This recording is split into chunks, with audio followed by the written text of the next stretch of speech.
Bonjour, Bonjour. tu vois bien le PowerPoint? Oui, Ok. Donc la dernière fois, on avait commencé la méthode du commentaire de texte avec le poème de Rimbaud. Du coup, oui, on avait fait que la première partie et le petit A. Du coup, ce que je te propose, c'est qu'on finisse et oui. qu'on voit déjà où on en est. D'accord. Si tu as peut-être que tu as des besoins, d'autres besoins en particulier qu'on peut aborder aussi. Non, non, c'est bon. Ok.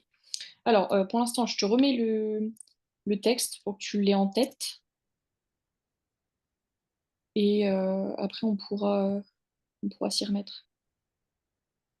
D'accord.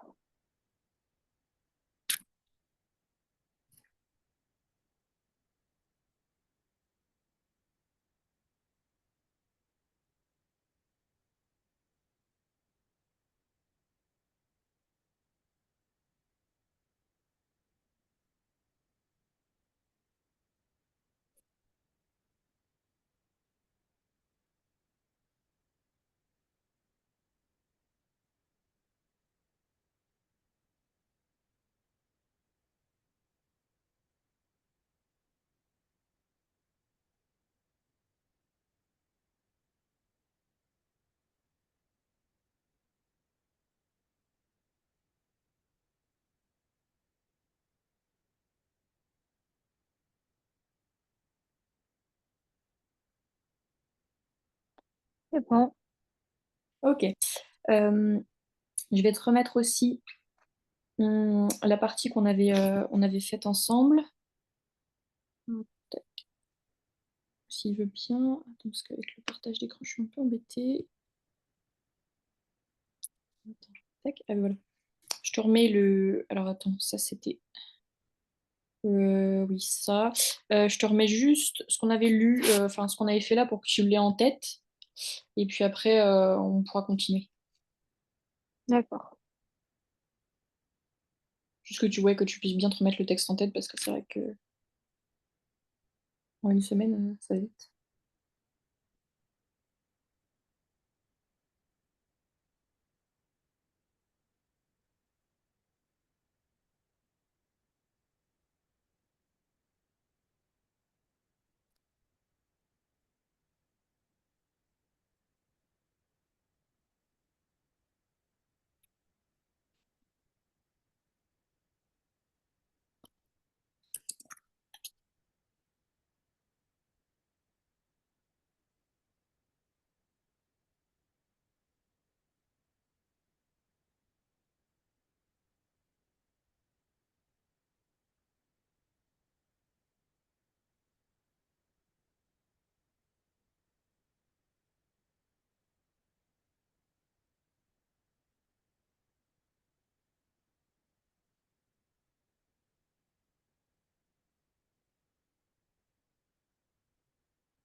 C'est bon. Ok. Alors, donc là, on avait fini le bonheur simple. Du coup, on va faire le petit b du grand 1, euh, qui va être une sensation d'idéal. Alors, je vais le mettre plutôt là.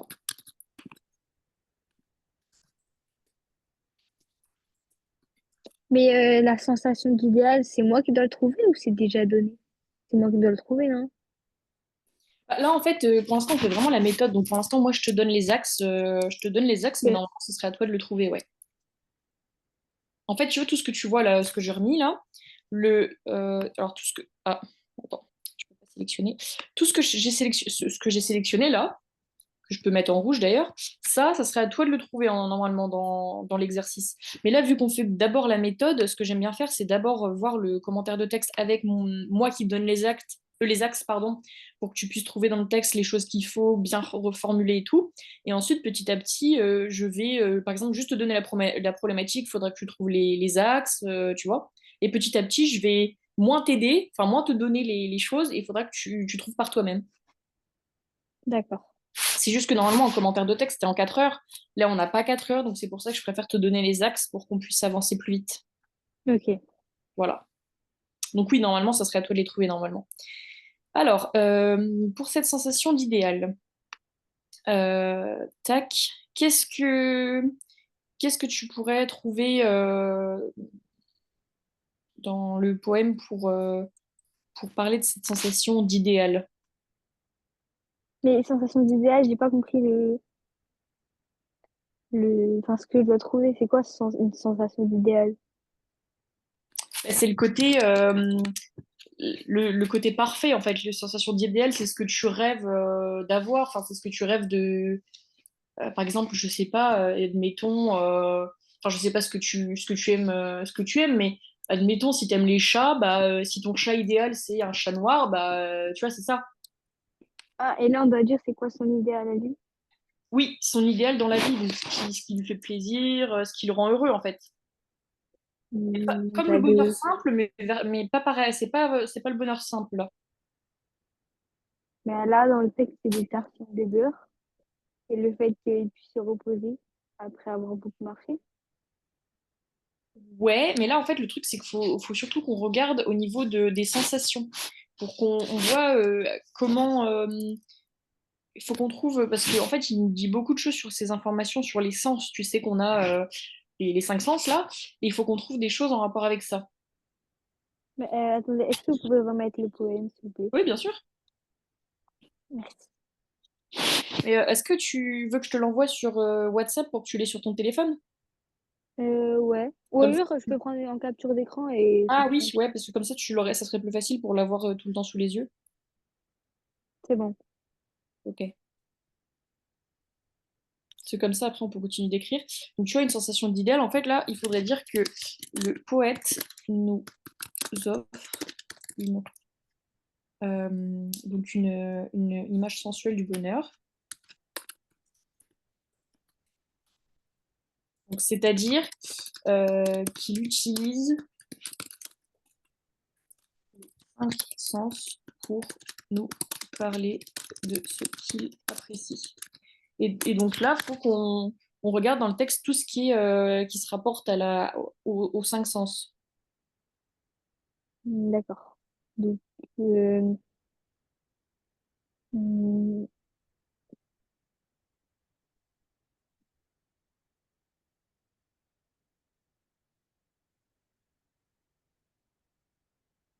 Donc, ouais, dans le texte, il faudrait que tu arrives à relever tous les éléments qui se rapportent à ça. Qu'est-ce que, dans ce qu'il dit, tout ça, pour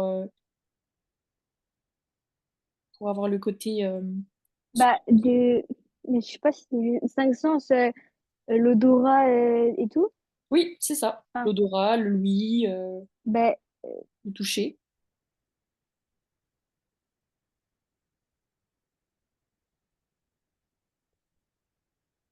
euh, des tartines de beurre et du jambon qui fait à moitié froid. Alors, j'ai entendu des tartines de beurre et de jambon et quoi? Qui fait à moitié froid. Oui, parce qu'à moitié froid, du coup, c'est le côté. Ouais, du goût. Enfin, du goût. Ouais. Alors, tac. Donc, je vais écrire. Euh, donc,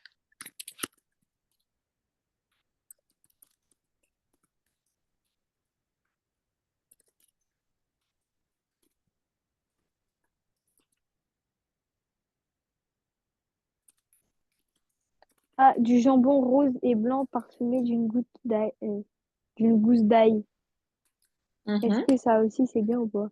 oui. Ouais, ouais, ça marche aussi. Alors, attends. Donc, on avait donc, à moitié froid.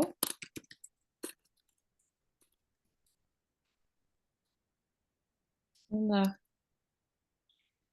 Touc, touc, touc, Blanc parfumé, rose et blanc parfumé. ouais.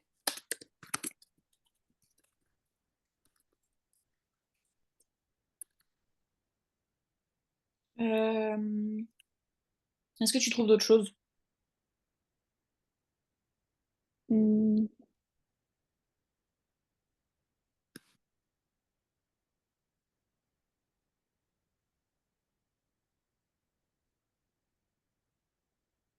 qu'on a aussi des informations sur la couleur des choses, sur ce qu'il voit aussi. Hmm. Ben, du coup, pour la couleur, il y a jambon rose et blanc parfumé. Ouais, mais il y a quoi encore? Une couleur. Avec sa mousque dorée, un rayon de soleil arriéré. Mhm, mais encore. Euh,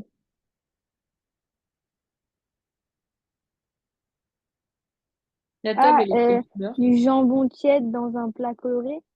Oui, ça, il y a aussi. Donc ça, je vais l'écrire. Mais la table, elle est de quelle couleur?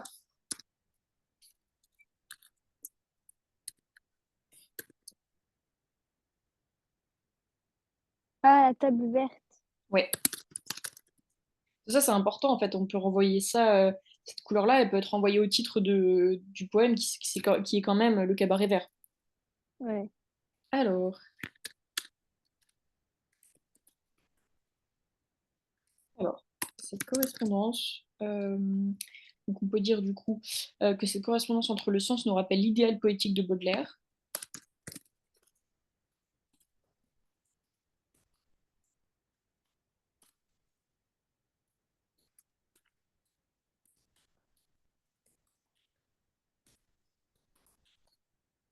Hop.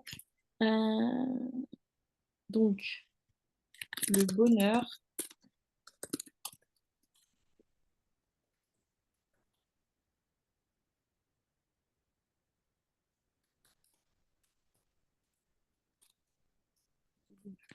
voilà. Euh,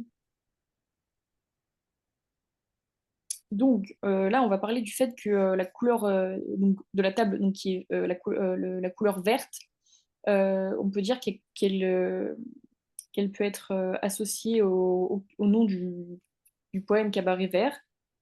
Euh, et on peut dire aussi que le vert, ça connote la couleur de la nature. Tu vois, quand on dit vert, moi, je pense souvent aux arbres ou à l'herbe, donc ça fait penser à la nature. d'accord. Alors,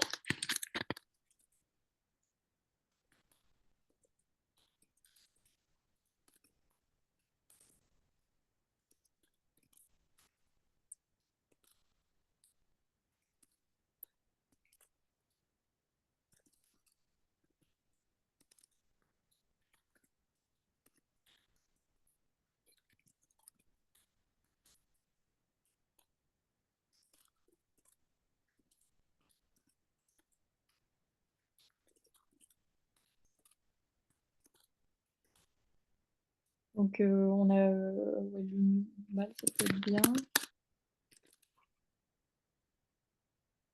Et,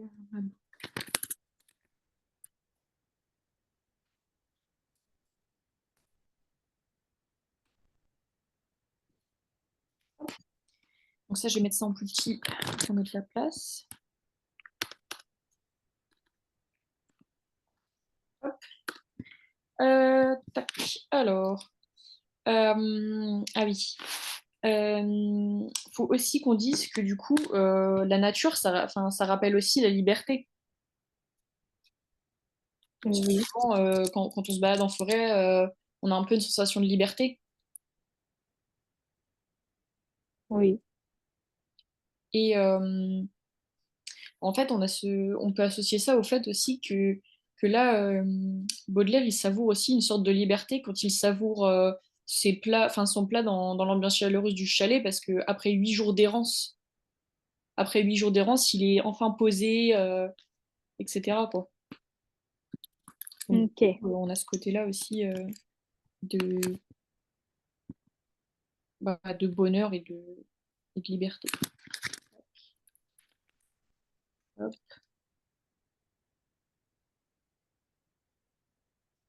voilà. Donc ensuite, on a... donc là, il va falloir qu'on fasse une transition parce qu'on va passer au grand 2. Donc ça va être la d'accord. transition qui va passer de le bonheur simple et une sensation d'idéal à un poème d'adolescence. Ok. Donc on va dire que malgré le sentiment de bonheur et de bien-être que le poète laisse transparaître dans son poème, il laisse aussi transparaître une révolte adolescente. Donc ça, ce sera la transition. Je vais mettre là. Voilà. Parce qu'en fait, c'est important de faire des transitions parce que ça permet au lecteur de te suivre et de savoir quand est-ce que tu changes de partie, où tu en es, etc. Mais est-ce qu'entre la première, le petit A et le petit B, on doit laisser un espace? En Enfin, on fait, doit, quand tu as fini ton. Donc là, admettons, là, on a fini le. T'es à là, tu finis par la vie, point. Bah, pour passer au B, il faut juste que tu reviennes à la ligne. Donc tu vas sous la vie, enfin, tu reviens à la ligne et tu fais un alinéa pour après écrire. ok, d'accord. Et par contre, là, pour les sous-parties, tu fais ça. Mais par contre, là, comme on passe du grand 1, donc du grand 1 là, on va passer au grand 2. Au grand 2, tu sautes une ligne et tu mets un alinéa pour laisser de la place. Et, et en tout, dans un commentaire de texte, il doit y avoir combien de un et 2? Bah, en général, tu peux faire deux ou trois parties. Donc, tu peux avoir un grand 1, un grand 2, un grand 3. Et une grosse conclusion, du coup. Bon, une grosse conclusion, pas forcément, mais une conclusion qui résume tout ce que tu dit dans ta Ouais. réflexion, dans ton commentaire, en fait. Mais par grosse conclusion, je voulais dire en tout, genre, en général. Tout ce qu'on a fait depuis le début. Oui, c'est ça, mais enfin, après, tu résumes, mais justement, c'est un résumé, donc faut pas tout répéter, tu vois, mais il faut oui, Ouais. rappeler les points importants, en fait. Donc là, pour la conclusion, bah, on rappellera le point du sentiment, le sentiment de bonheur et de bien-être du poète. On rappellera bah, un petit peu donc, le bonheur simple et une sensation d'idéal. Et en fait, tu rappelles les points importants. Donc généralement, c'est les points des axes. Euh, donc là, on est sur un poème d'adolescence. Donc, qu'est-ce qu'on veut dire par là?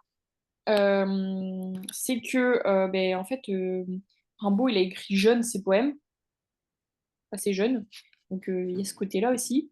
Et surtout que c'est autobiographique, là, ce poème. Donc, en fait, on a vraiment le côté où il raconte vraiment sa vie. Donc, on aura en grand A la dimension autobiographique pardon, du poème. Donc là, il va falloir parler du fait que ben, dans ce poème, le poète parle de lui-même. Oui. Et il va falloir qu'on trouve justement qu'est-ce qui, qu'est-ce qui nous montre, enfin, qu'est-ce qui prouve que c'est bien un poème, que c'est enfin, pourquoi on dit que c'est un poème autobiographique en fait. Bah, parce qu'il utilise je, Ouais, mais pas que. bah, il décrit ses mouvements. Ouais, et surtout en fait, Rimbaud, quand il écrit ce poème, il fugue en fait, il est en train de fuguer, donc on a aussi ce côté-là. Ça, tu pouvais pas le savoir, c'est normal.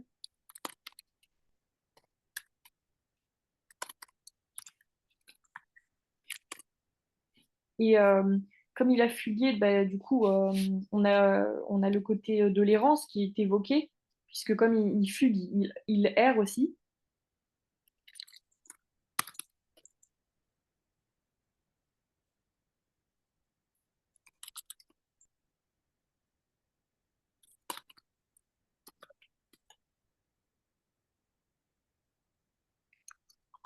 Mince. Ça veut dire il y fait illusion. Allusion, pardon. C'est-à-dire qu'en gros, il l'évoque, quoi.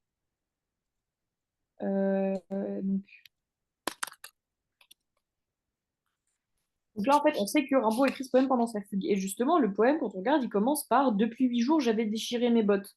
Donc on a vraiment ce côté bah, de fugue, quoi.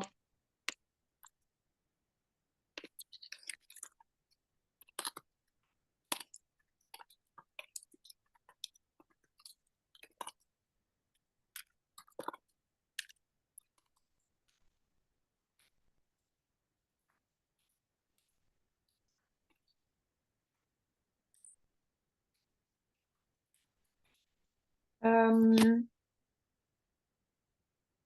Ah oui. Bon, ça, non, c'est pareil, tu le sais pas vraiment, tu sais pas forcément, mais en fait, le titre du poème, Le Cabaret Vert, en fait, il fait référence à une auberge qui a vraiment existé à Charleroi, donc c'est dans les Ardennes, à l'endroit, enfin dans la région où il a vécu. Et en fait, c'est pas, ça s'appelle pas le Cabaret Vert, cette auberge, elle s'appelle la Maison Verte, mais il y a quand même une allusion, tu vois. Ouais.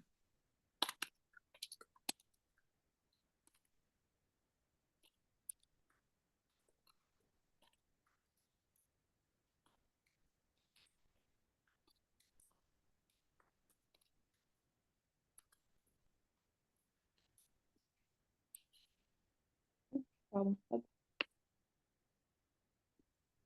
on a ça.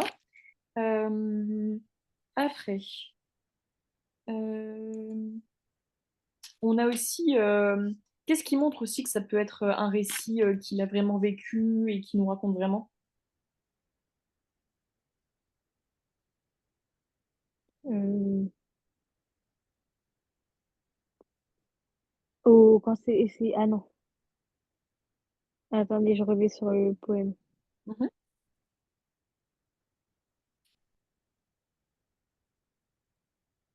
T'as déjà lu d'autres poèmes, j'imagine que ce poème-là, il paraît différent par rapport à ce que t'as déjà lu. Oui. Qu'est-ce qui est différent par rapport au reste des poèmes?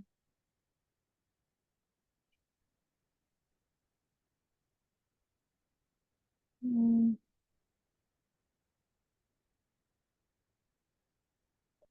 je sais pas. Bah, en fait, ici, on a des détails précis qu'on n'aurait pas dans certains poèmes. Ah, Comme bah, on a, par exemple, oula, j'entrais à Charleroi, au Cabaret Vert. Et après, tu vois, il y a plein de descriptions qu'on n'aurait pas forcément, qu'on verrait plus dans un roman, en fait. ouais.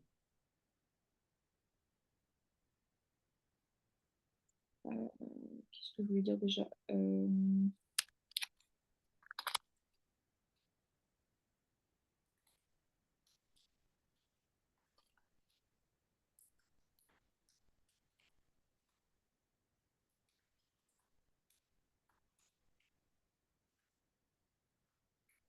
Hop,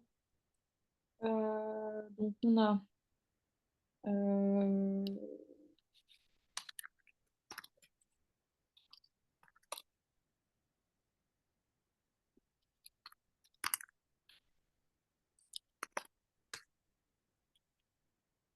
on a 5 heures du soir, ça, on le voit pas forcément dans un poème, tu vois. On n'a pas le côté euh,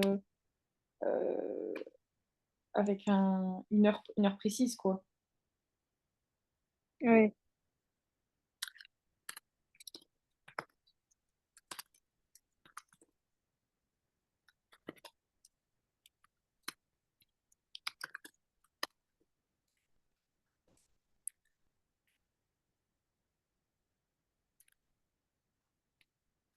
En fait, on a vraiment l'impression que ça pourrait être un passage d'un journal intime, en fait.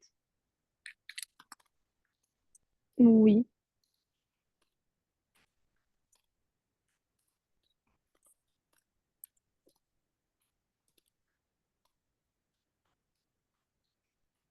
Et quand tu regardes, euh, si on revient sur le poème, depuis 8 jours, j'avais déchiré mes bottes, tout ça, bien heureux, j'ai allongé les jambes sous la table, euh, j'entrais à Charleroi, enfin, ça fait vraiment comme si il manquerait plus qu'il ait écrit la date, je sais pas, 8 janvier 2006, pour qu'on ait vraiment l'impression que ce soit un journal, quoi.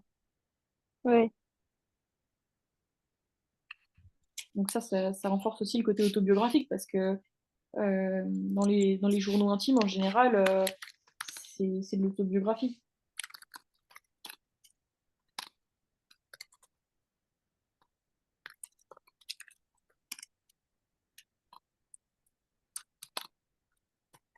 Hop. Ensuite, euh, ah oui, ah oui, il fallait aussi que je mette, je vais le mettre plutôt là, le lieu aussi.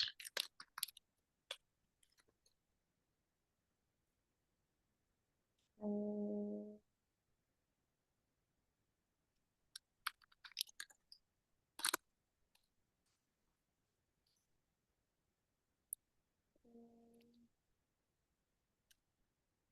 Disons,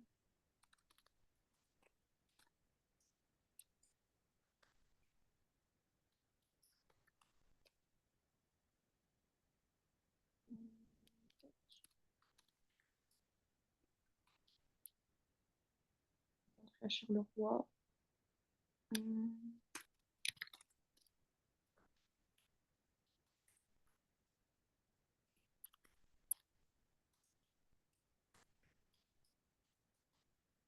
C'est pareil, dans les journaux intimes, on a tendance à tout dire, mince, les lieux, la date, tout ça. Donc en fait, on a aussi ça qui renforce le côté autobiographique.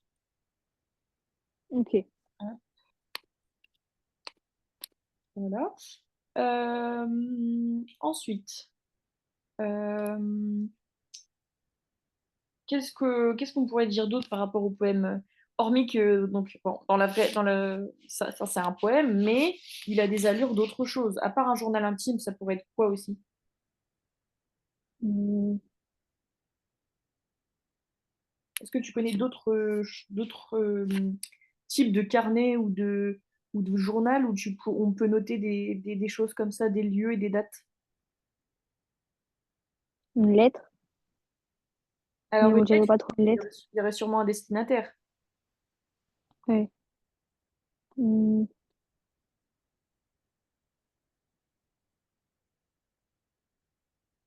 bah, un livre, mais c'est pas trop. Bah non, là, ça pourrait tout simplement être un carnet de voyage. Ah ouais, Parce qu'on a vraiment le côté, on a vraiment le côté depuis 8 jours, j'avais déchiré mes bottes. Donc là, on a vraiment le côté récit d'aventure comment dire, de l'évolution de son parcours. ouais. Donc on a ça. Hop, donc on a ça. Euh, tac. Donc là, on est plus sur la dimension autobiographique, hein, parce que là, on n'a pas trop parlé de l'adolescence du poète, mais on va y venir justement dans le B, qui est qui s'intitule Entre l'enfant capricieux et l'adolescent provocateur. Donc, je vais le mettre dans l'autre diapo. Hop, voilà. Donc là, on va essayer de trouver des éléments qui montrent que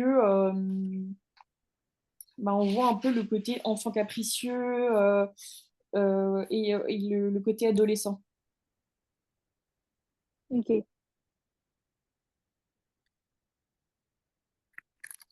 Donc, je vais juste mettre que ce poème marque euh, l'image de l'adolescent.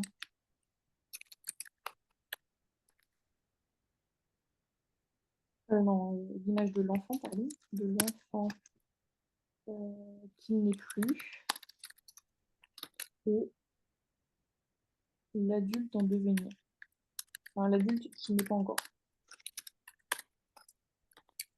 Donc justement, là, dans le texte, est-ce que tu trouverais des choses qui montrent qui pourraient montrer qui pourrait être décrit comme un enfant capricieux? Hmm,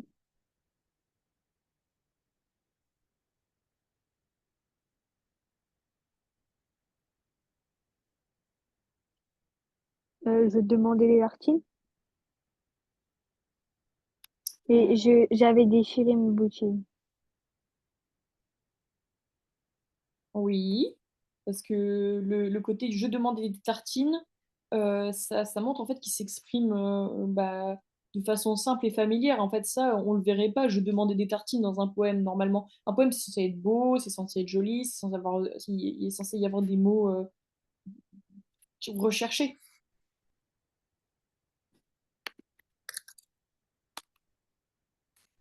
Et là, c'est pas le cas.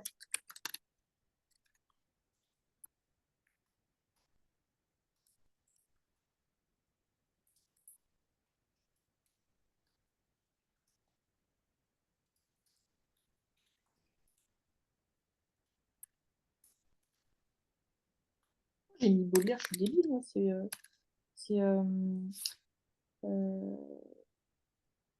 euh, J'ai dû mettre Baudelaire quelque part, non? Est-ce que j'ai mis Baudelaire, non? Ah non, c'est bon, j'ai bien mis Rimbaud. J'ai pas mis Baudelaire à un moment? Dans quelle partie? Ah si, si, là, il y a écrit Baudelaire. Ah, bah oui, non mais n'importe quoi. Euh... Enfin, quoique, parce qu'en fait, ça dépend, parce que si, je sais pourquoi j'ai mis ça, parce qu'en fait, c'est aussi un poète, donc en vrai, mais je sais pas pourquoi faut que je remette. Oui, je sais que j'ai mis Baudelaire à un moment, je sais plus pourquoi. Alors attends, faut que je remette Rimbaud. Rimbaud. Hop, voilà. Tac, donc on est là. Donc Rimbaud. Donc on a dit, donc, dans un poème, on s'attend à avoir de beaux mots, de beaux vers avec des mots recherchés, mais ici, Rimbaud s'exprime avec simplicité et familiarité. Comme on disait, euh, donc euh, je commandais je commandais des tartines. Enfin, je demandais des tartines. Je demandais des tartines.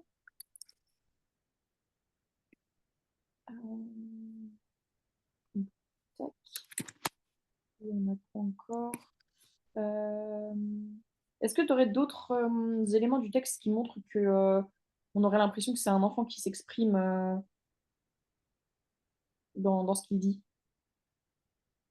Donc, toujours dans l'enfant capricieux ou l'adolescent provocateur? Non, ouais, là, l'enfant vraiment comme si qu'est-ce qui montre qu'il s'exprime comme un enfant?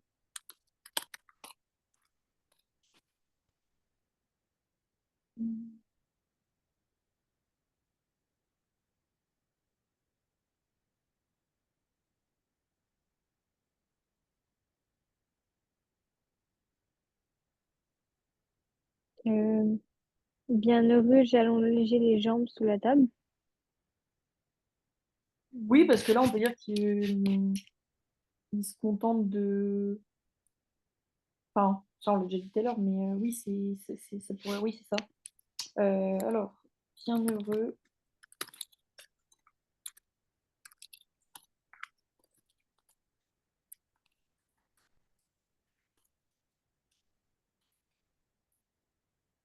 Après, est-ce que tu as d'autres choses?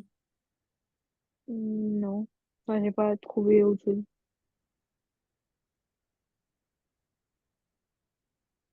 Bah, en fait, on a tout ce qui, quand il dit mes bottines, des tartines, gousse d'ail avec sa mousse, c'est vraiment le côté familier en fait. On le dirait pas comme ça en poésie normalement.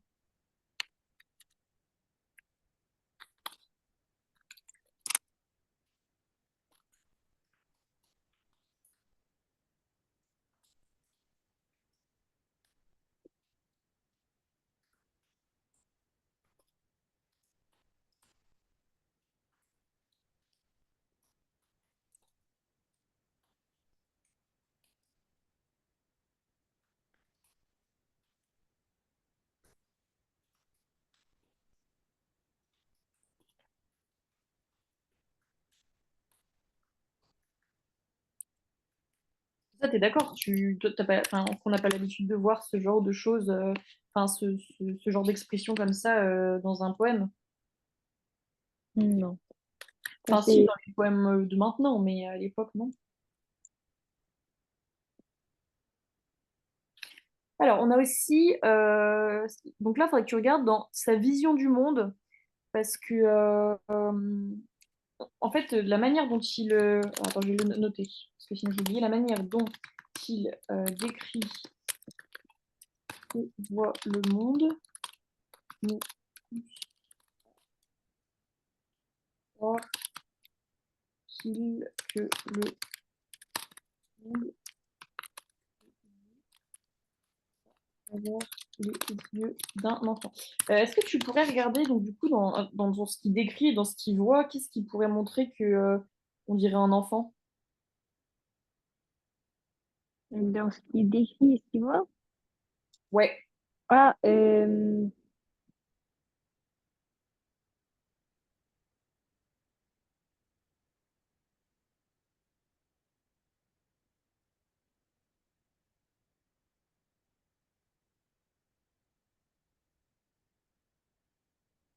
Je contemplais les sujets très naïfs de la tapisserie. Non, de la tapisserie et ce fut adorable. Ou alors, quand la fille aux tétons énormes, aux yeux vifs. Ouais, ça ouais. Oui, les deux, c'est bien.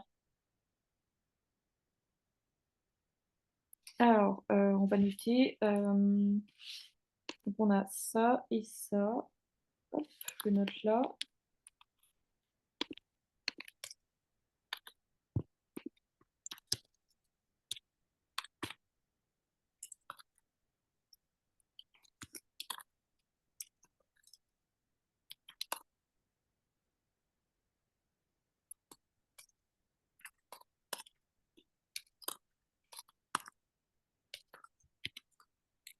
Ça, c'est pareil, tu vois, quand il dit la femme au téton énorme, ça, jamais on verrait ça dans la poésie, normalement.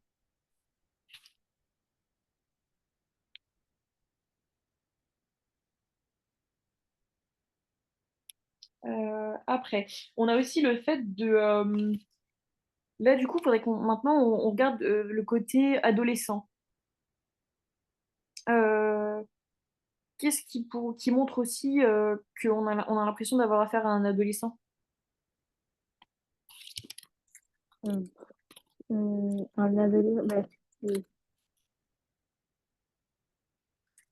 adolescent, je vois pas trop. Euh, Alors attends, je finis d'écrire. Ah, d'observer,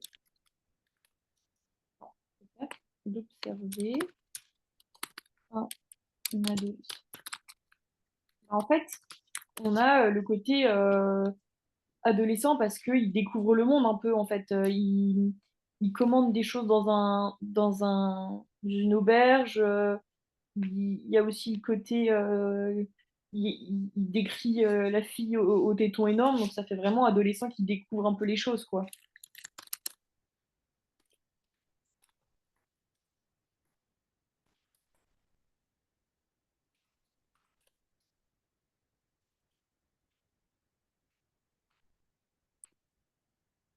Voilà.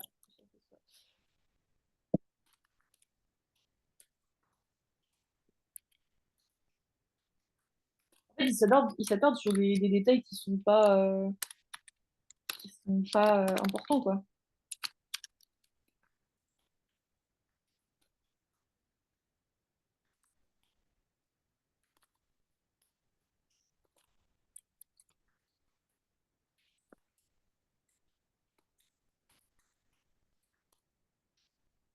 Ça.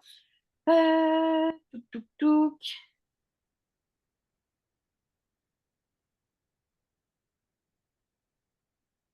On a aussi une phrase qui est, enfin, je vais pas dire choquante, mais on a aussi une phrase qui montre que, à un moment, il y a le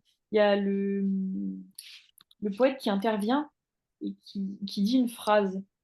Et ça montre que, du coup, il est assez avancé dans la puberté. Est-ce que tu vois de quelle phrase c'est? Bah, quand la fille aux tétons énormes. Non, bah, la phrase juste après. Ah, Stenia n'est pas un baiser qu'il ait peur. Ouais, c'est ça. En gros, ça veut dire que elle a pas, enfin, elle a pas peur d'embrasser quelqu'un. Ah, ok. Hop, voilà. Après, on a euh, alors, attends, parce qu'il faut que je regarde à nouveau le, le poème. Voilà. Ensuite, donc, en fait, on a le côté, en fait, on a le côté aussi adolescent provocateur. Et ça, faudrait regarder, faut voir dans le texte qu'est-ce qui montre ce côté adolescent provocateur. Provocateur.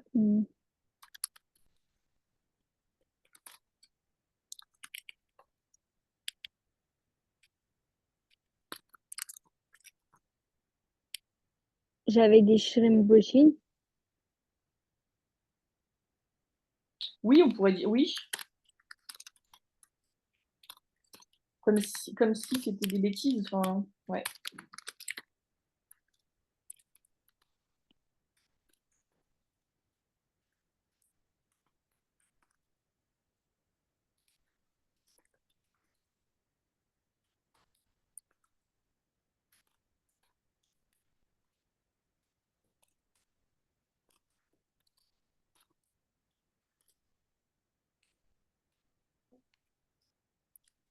On a aussi. Donc, ouais, ça c'est bon. Mince, j'ai changé de. Voilà. Donc, ça c'est pas mal. Donc, là, on a fait la partie B du grand 2. Là, on va passer au grand 3. Donc là, c'est pareil. Pour le grand 3, bah, tu, tu sautes une ligne et tu fais un alinéa. Ok. Donc, de toute façon, je t'avais donné, toi, le fichier sur la méthode du commentaire de texte ou pas? Peut-être. Bon, attends, je vais aller regarder après sur la conversation. Donc, le 3, ça serait la rupture poétique, le titre. Et donc, du coup, là, on va parler du déséquilibre du rythme et le non-respect des règles de la poésie classique. Ok. Donc, euh, est-ce que... Ouais, ça, c'est vrai que c'est plus facile parce que tu connais peut-être pas les règles de la poésie classique. Parce que normalement, dans la poésie classique, il faut que les rimes euh, soient embrassées et qu'il y ait aussi une distinction entre les quatrains et les tercets dans le poème, alors que là, il n'y en a pas. Donc, c'est aussi ce qui montre le fait que, bah, de toute façon, Rimbaud, il voulait réformer la poésie pour pouvoir un peu affirmer son propre style. D'accord. Donc, qu'est-ce que je voulais dire déjà?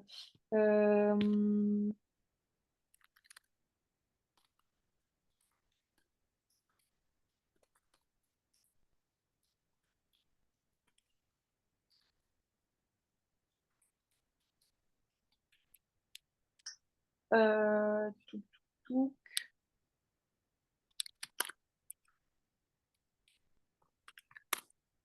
Donc, on a un déséquilibre du rythme.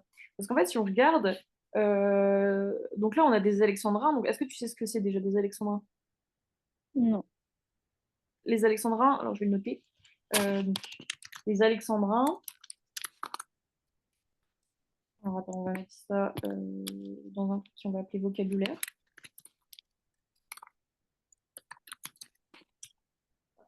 Les alexandrins, donc c'est des vers qui se composent de 12 syllabes. Donc en fait, normalement, quand tu vois un vers, tu t'es censé compter en fonction des syllabes en séparant les mots. Là, par exemple, si on le fait avec Rimbaud, donc là, on a depuis 8 jours, j'avais déchiré mes bottines. Quand tu regardes, si tu comptes bien en séparant les mots comme ça fait 12. Donc c'est un alexandrin. Ok. En fait, il faut vraiment que tu sépares, tu vois, le mot. Là, par exemple, deux, puis, on est d'accord que ça fait bien 2 syllabes, ce mot. Oui. Après, on a 8 qui fait un jour. J'avais déchiré mes bottines. Parce que le E, à la fin, il se prononce pas. Ok. Alors, en fait, ça fait. Enfin, après, c'est en poésie, ça. Donc, de toute façon, normalement, tu vas le voir. On pourra le voir aussi. Mais. Mince. Du coup, ça, faut que j'enlève. Donc, on en était à donc, la coupe des axes. Oui, voilà, c'est ça. Donc, la coupe des alexandrins est souvent irrégulière. Parce qu'en fait, dans les alexandrins, on peut normalement couper au milieu pour que ça fasse 6 et 6. Donc là, normalement, si on regarde, ça fait depuis 8 jours. Bah, là, ça marche pas parce que depuis 8 jours, là, en premier, on a 4 syllabes et ensuite, on a les 8. Et normalement, un alexandrin, pour qu'il soit bien coupé au milieu, il faut qu'il y ait 6 et 6. Celui d'en Mm. dessous, au caillou des chemins, j'entrais à Charleroi. Là, par contre, c'est bien séparé au milieu, parce que là, on a 6 et là, on a 6. Mais pas partout, tu vois, dans le premier, on n'a pas. Dans le deuxième, au cabaret vert, on n'a pas, ça fait 5. Donc là, ça doit faire 5 et 7. Donc ça va pas non plus.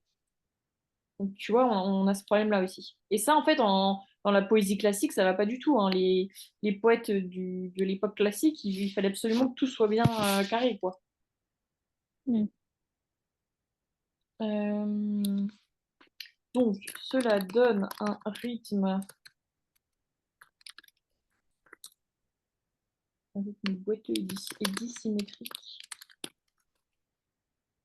Du coup, on n'a pas de symétrie parce que tu vois, 12, ce qui est bien, c'est que c'est un chiffre rond. Donc tu peux faire 6 6, ce qui est une symétrie. Mais vu que là, c'est pas coupé au milieu, bah, c'est pas symétrique.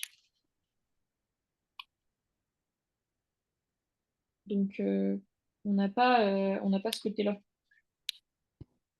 Euh, après, euh, donc, faut aussi mettre que le rythme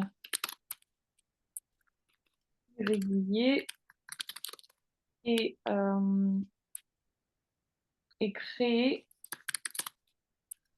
par le rejet euh, qui multiplie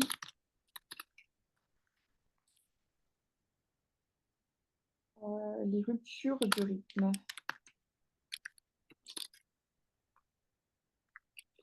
Parce que là, par exemple, on a euh, le...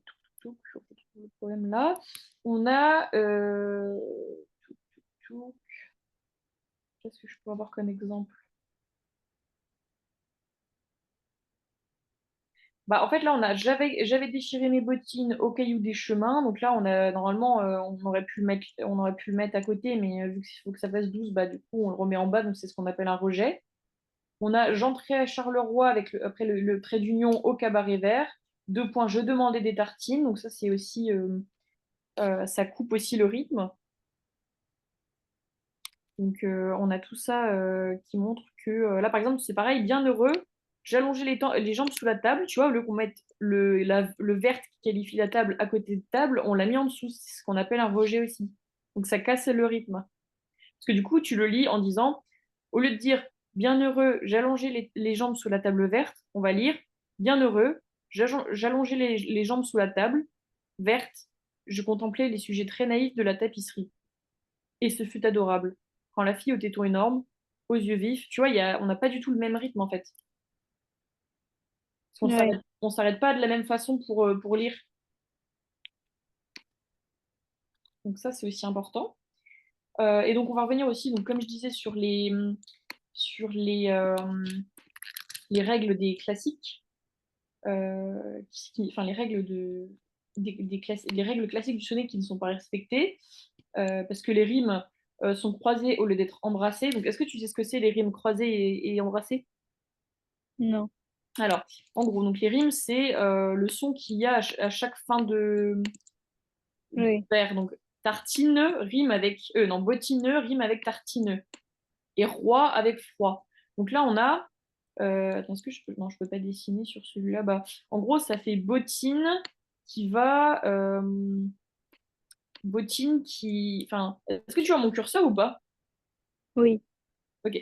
Donc en fait, bottine va avec tartine. Et roi va avec froid. Donc en fait, si tu dessines dans ta tête une courbe qui va de bottine à tartine et de roi à froid, tu vois qu'en fait, entre les deux courbes qu'il y aura, il y a ils se croisent en fait. Et c'est ce qu'on appelle des rimes croisées. Mais si on avait eu bottine, ensuite tartine et Charleroi froid, bah, ça aurait fait des rimes qui se suivent, tu vois. Je sais pas si tu Ouais. vois de quoi je parle. Oui, oui, non, non, je vois, je vois. Voilà. Parce que tu sais, tu as le schéma A, B, A, B, bah, c'est ça en fait. Voilà. Ensuite, on a, je reviens ici, touc, hop, euh, On a aussi le fait que on a une longue phrase qui débute au milieu du 4-1 au vers 7 et qui se déroule jusqu'à la fin du poème. Parce qu'on regarde, si on regarde le vers 7, donc 1, 2, 3, 4, 5, 6, 7, on a et ce fut adorable quand la fille était aux énorme aux yeux vifs, et ça va jusqu'à arriérer en fait. Parce que quand je regarde, il n'y a que des virgules, donc la phrase n'est pas finie. Donc là aussi, Oui. ça passe le rythme parce qu'on a tout d'un coup en fait, que ce soit plus coupé. Hop, peut-être mettre 14, ce sera peut-être mieux, on verra mieux. Hop, voilà. Après, donc, on faut passer au B. Donc, bon, je peux le mettre là parce qu'on a la place. Donc là, on va mettre entre prose et poésie parce que finalement, tu sais ce que c'est la prose ou pas?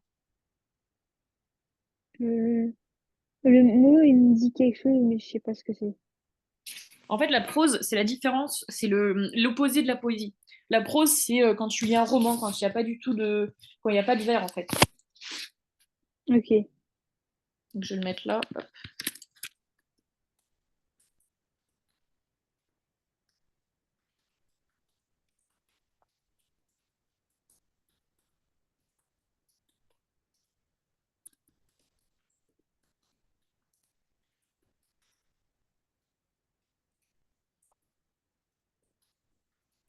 Alors, là, par exemple, c'est pareil, la prose, c'est ce que nous, on écrit. Quand on écrit le poème de Rimbaud est marqué par un ferme déséquilibre du rythme, bah, c'est de la prose. Parce que Ok. c'est plat, quoi.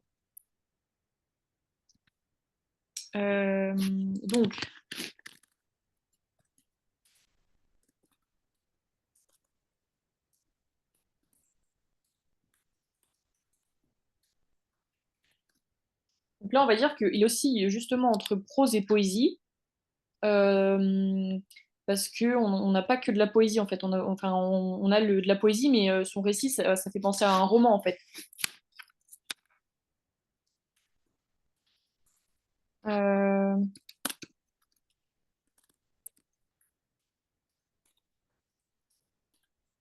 L'adolescence.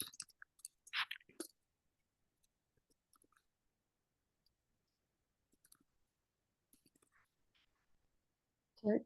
Euh, je sais même plus écrire, moi.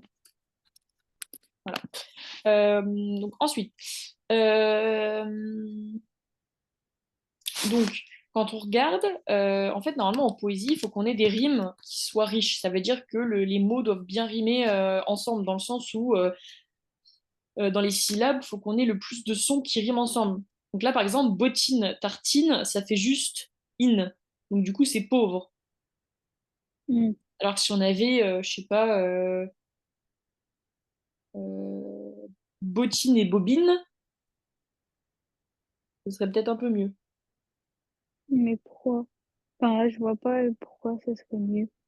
Non, pas parce que ce serait mieux, mais en gros, là, c'est des rimes pauvres parce que ça rime peu ensemble, en fait. Enfin, il y a peu de sons qui riment ensemble. Ah, ok. Par exemple, si tu fais rimer Martine et tartine, là, tu as bien artineux, donc trois sons, donc là, c'est riche. Ah, ok. C'est Dans cet ce effet-là, en sens-là. fait. Je pensais que c'était par rapport au vocabulaire. Je me suis dit, Non. enfin, je voyais pas en quoi c'était plus riche, mais Ah non, là, c'est vraiment le côté les sons, en fait. Plus, ok. plus les mots riment ensemble, plus c'est riche. D'accord. Voilà. Donc là, comme c'est pas le cas, bah, en fait, on va dire que les rimes sont pauvres parce que elles riment pas bien entièrement ensemble. Ensuite, euh, ah oui, donc de plus, son vocabulaire avec le genre, euh, mais il est également mélangé à un style euh, noble. Par exemple, les mots bienheureux et contemplé, c'est des mots qui sont assez élevés, on va dire, pour le style dans la poésie, tu vois.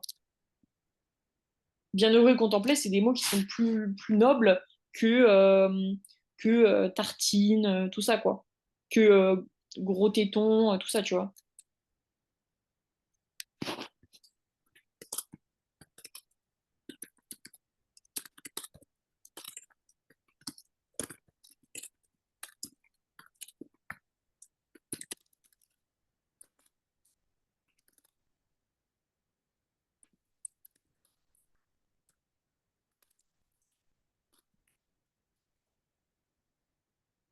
Alors, attends, parce que du coup, je voulais juste voir quelque chose. Est-ce que je t'avais envoyé le...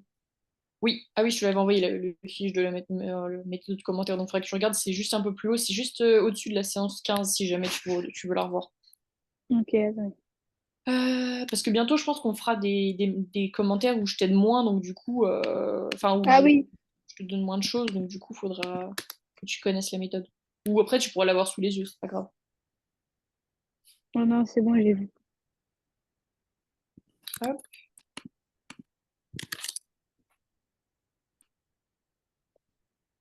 tac, 12. Ouais, là, je vais plus avoir beaucoup de place. Donc, je pense que je vais changer de diapo en fait. Hop.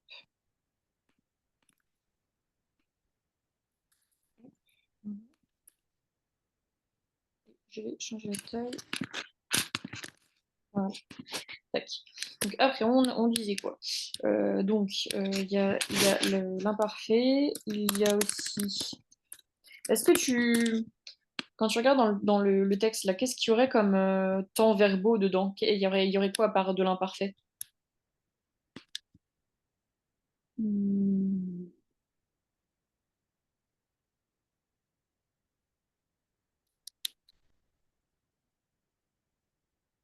Quand tu lis les phrases, enfin les verbes, ils sont conjugués à quoi ça, enfin, il y a quoi comme temps?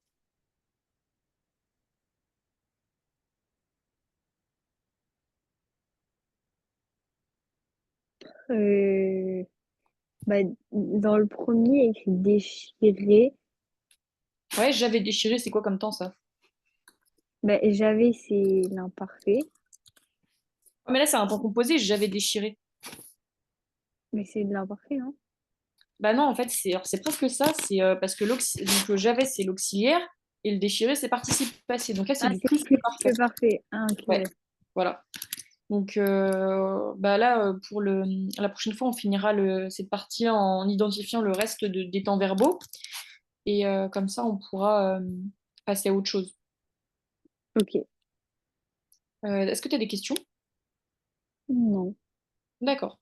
Bah, je te souhaite une bonne fin d'après-midi et je te dis à mercredi prochain. Merci, au revoir. Au revoir.